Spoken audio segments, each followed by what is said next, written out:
I'm gonna show you guys how I make my arroz con leche, which is basically like a rice pudding, but Mexican style. So the first thing you want to do is just let the cinnamon sticks boil for about 1 minute in a little bit of water. It's not much water. And if you need more, you can just add a little bit more.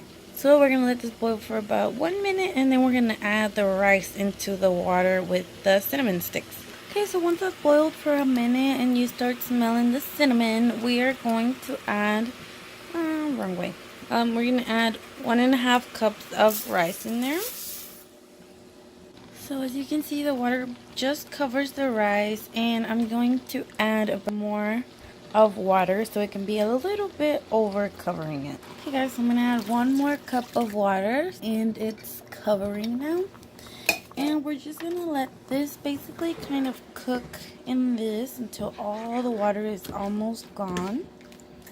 So that way the rice can cook up. And then we'll move on to the next step. Okay guys, when you see that your water is basically gone, we are going to add the milk. And I basically started adding the milk already, but I'm going to add, sorry, excuse that noise, I'm making dinner. 1/2 gallon of milk in here.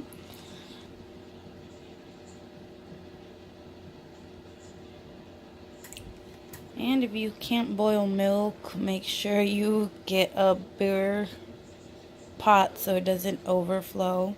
Now the trick for it not to overflow or bubble up is to keep moving it once it's about to get to the boiling point, and bring the temperature down so it starts a slow boil, not so high that it's gonna go into a roaring boil.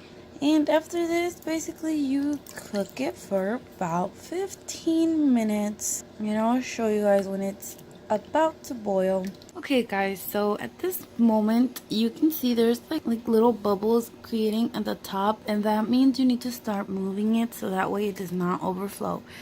Because if it overflows, it's gonna spill all over on your stove, and we don't want that. So just keep moving it until it starts boiling. At this moment I'm still moving it. I just stopped to show you guys, but I'm going to add about 1 tablespoon of vanilla. Might be a lot, but I really like vanilla.